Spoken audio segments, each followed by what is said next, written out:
Oh,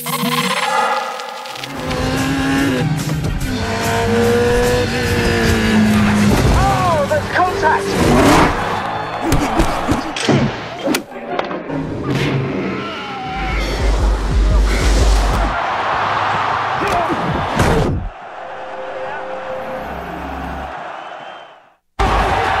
Sport et cinéma font souvent bon ménage, car ils partagent une caractéristique essentielle, le mouvement. Le sport repose sur la maîtrise des gestes, des déplacements, et la force première du cinéma est de pouvoir capter ces dynamiques, puis de les retranscrire sur grand écran. Mais qu'en est-il du sport le plus populaire au monde? On en trouve de multiples exemples. Football réaliste dans À nous la victoire ou Coup de tête. Football fantaisiste dans Shaolin Soccer ou Didier.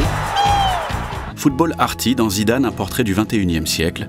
L'éventail des représentations est large. J'ai le droit de le tirer direct, là? Ah non, non, pas direct. Pas direct. Se pose alors une question, le football est-il soluble dans la fiction? En clair, le film de football est-il un film d'action comme les autres? Allez!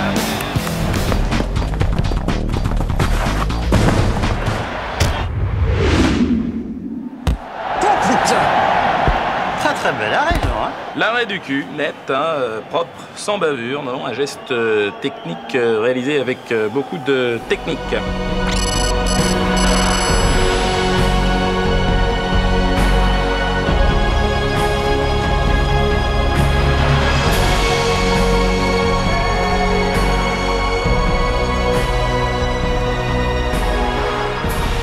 Commençons par le commencement, le terrain.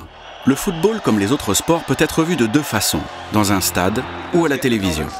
Deux manières très différentes d'appréhender ce jeu et son suspense. D'un côté, nous sommes comme au théâtre, avec un point de vue unique et fixe sur les événements. C'est à l'œil du public de faire son choix, guidé par les péripéties. Observer tel ou tel comédien ou tel joueur. De l'autre, au cinéma ou devant un match télévisé, un intermédiaire se dresse entre l'action et le spectateur, la caméra, qui va orienter le regard du public et forcément jouer sur le ressenti que l'on a des événements. Le point de vue n'est plus unique, large à la discrétion du public, mais désormais orienté par un tiers, un réalisateur. Allez! Match télévisé ou cinéma, ce réalisateur va jouer avec ses outils pour retranscrire l'action, mais aussi la dramatiser, lui donner le sens qu'il souhaite. Plan large pour saisir toute l'ampleur d'une scène, plan serré pour se concentrer sur une émotion. Les choix sont multiples et vont forcément influer sur la façon dont le spectateur va s'immerger dans les péripéties et les appréhender.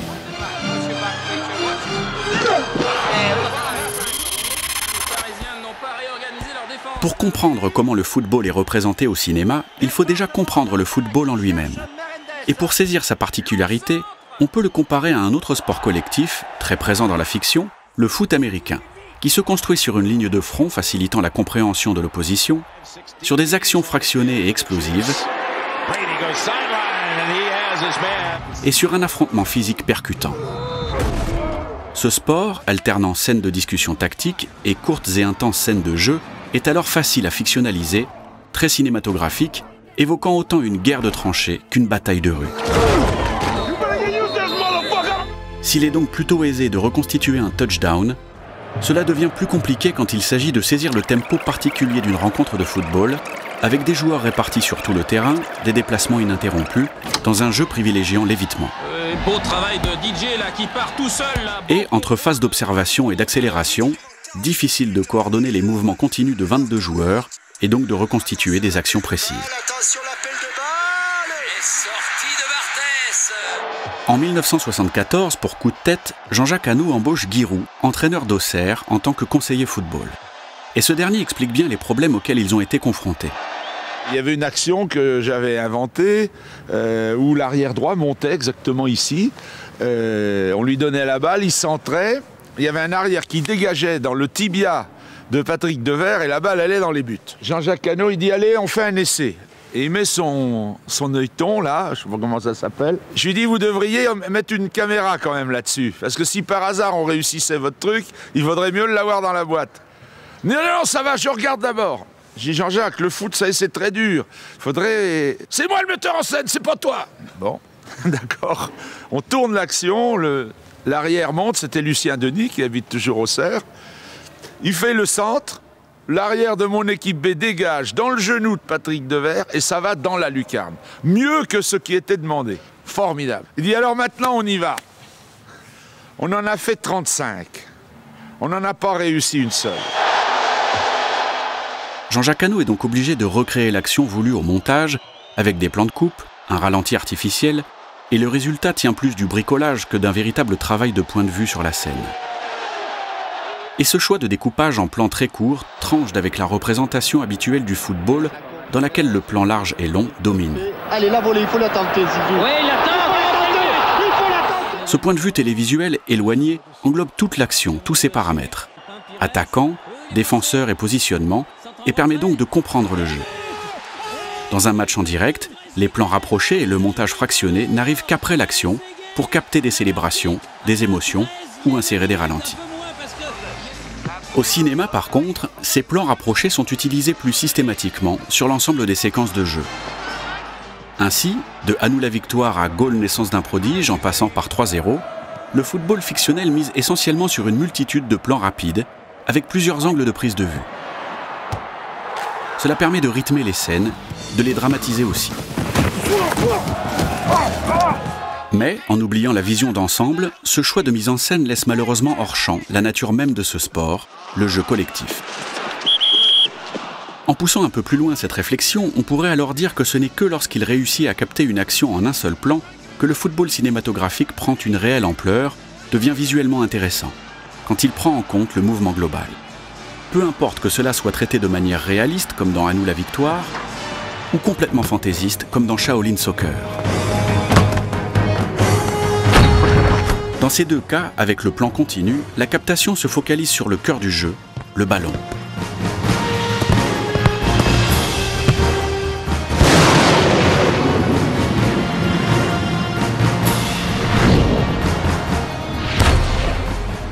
Dans une séquence très découpée, l'attention du public se concentre sur les joueurs et leurs gestuels. Alors que le plan long fait, lui, vivre le déplacement du ballon.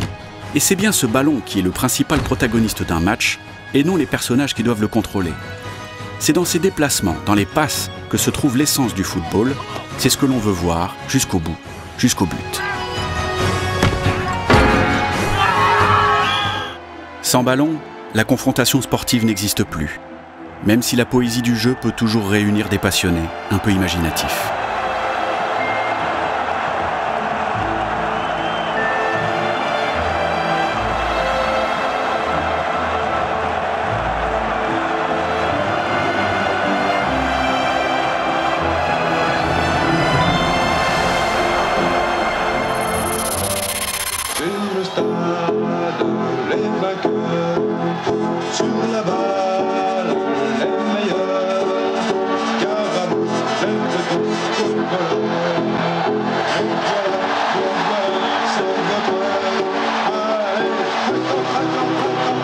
Dans un film, il est évidemment impossible de faire vivre au spectateur l'intégralité d'une rencontre, de recréer pleinement son suspense. Le cinéma oublie alors la continuité du jeu pour n'en retenir que des fragments, des images fortes. Avec comme passage obligé l'accélération du temps, avec des séquences de montage typiques de tout film sur le sport, comme le chantent Trey Parker et Matt Stone dans Team America.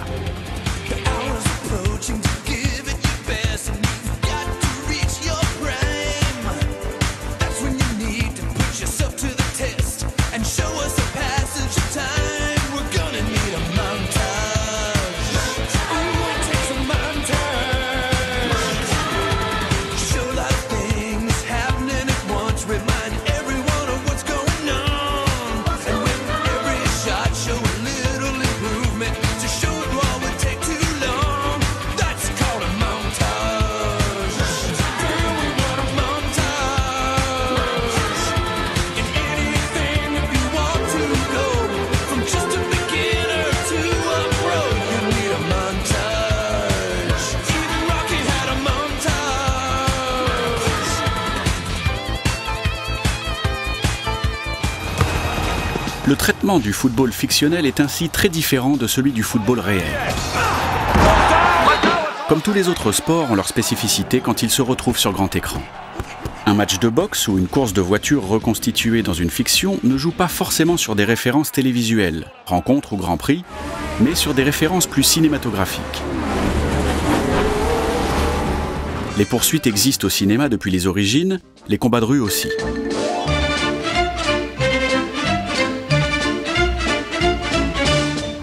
Ainsi, avant de voir une course, le public voit une poursuite. Avant de voir un championnat du monde, il voit un combat. Et c'est le même principe pour le football, car en optant pour une mise en image très fragmentée, les réalisateurs font le choix de mettre un peu de côté la compréhension du sport en lui-même et vont plutôt s'inspirer des codes de plusieurs genres cinématographiques. Le film d'action, évidemment, quand il s'agit de souligner un geste spectaculaire, mais aussi, plus étonnamment, le film de guerre et le western.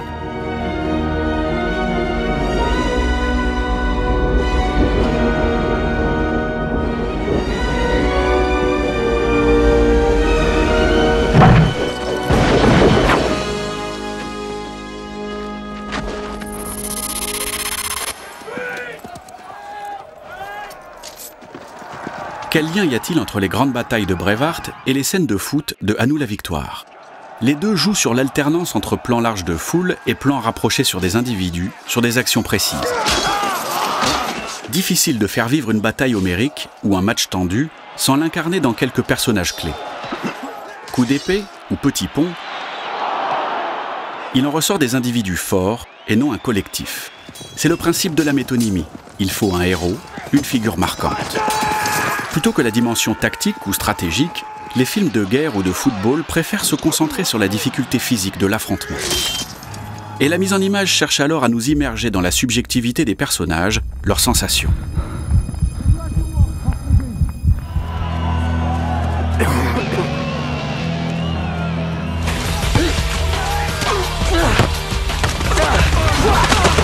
Dans ses effets de style, Gaulle n'est ainsi pas très loin d'Il faut sauver le soldat Ryan.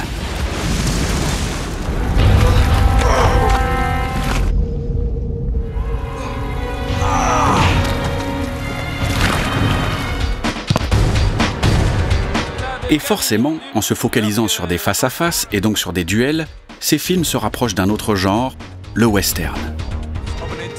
Deux faits de jeu sont ainsi énormément mis en avant, le coup franc et le penalty, qui deviennent le climax de quasiment toutes ces fictions. Les réalisateurs profitent du fait que l'action se fige enfin pour jouer sur les regards, sur le temps et sa dilatation. Sergio Leone n'est alors jamais loin.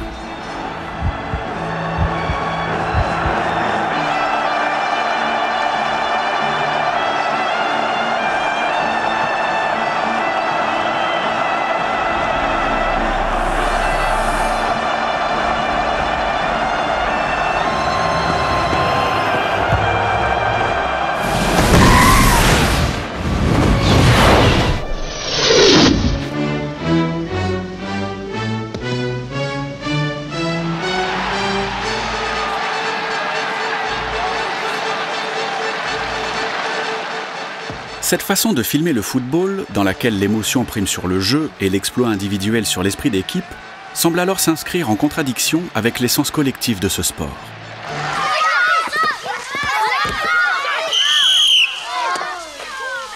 Et pourquoi tu l'as pas passé à Thomas? Il était démarqué. Parce que j'ai pas vu. Eh ben faut regarder, sinon c'est pas la peine de jouer. J'ai autre chose à foutre, moi.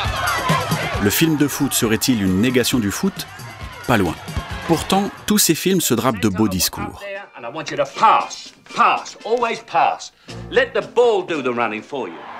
Des leitmotifs qui resteront des vœux pieux. Car plutôt que le collectif, les films sur le football s'attachent bien à la performance individuelle et à travers elle, à la création de héros.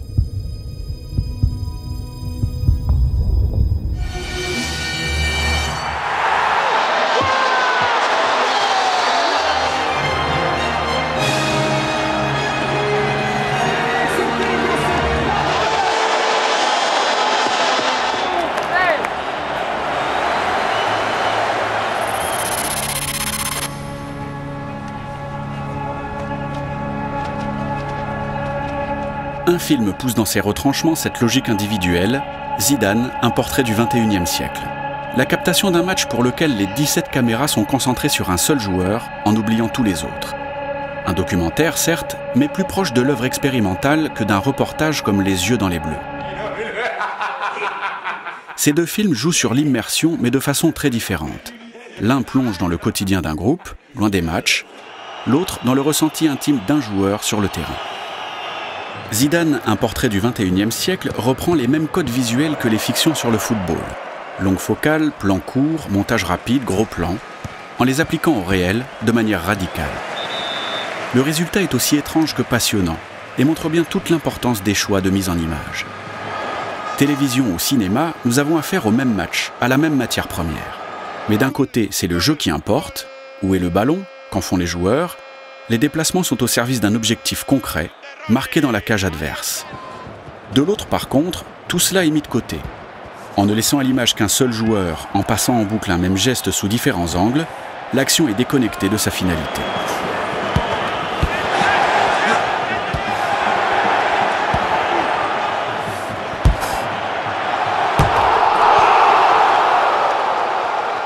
Le sport s'oublie alors au profit de quelque chose de plus abstrait, et plutôt que joueur, Zinedine Zidane devient danseur.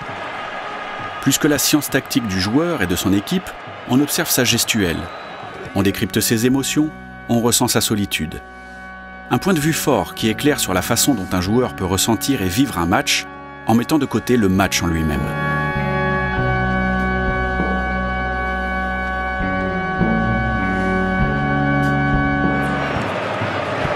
Le journaliste Jérôme Latta souligne bien cette nuance dans les cahiers du football. Quand on ne voit que le joueur, on ne voit plus ce qu'il voit. Le film de football est donc avant tout un film. Et comme dans tous les films, d'action notamment, c'est au réalisateur de choisir. Travailler la force graphique d'une scène ou privilégier l'émotion.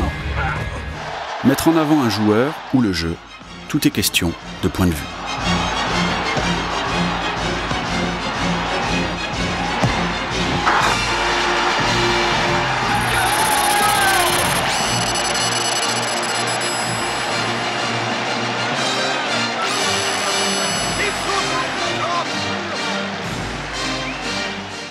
La tactique, elle est simple. Hein, on va leur rentrer dans le chou à ces merdeux. Ils nous ont traités de gonzesses, on va leur faire voir si on a des petites bites. Alors Berthier, Morillo et Spivak, je veux que vous me les défonciez.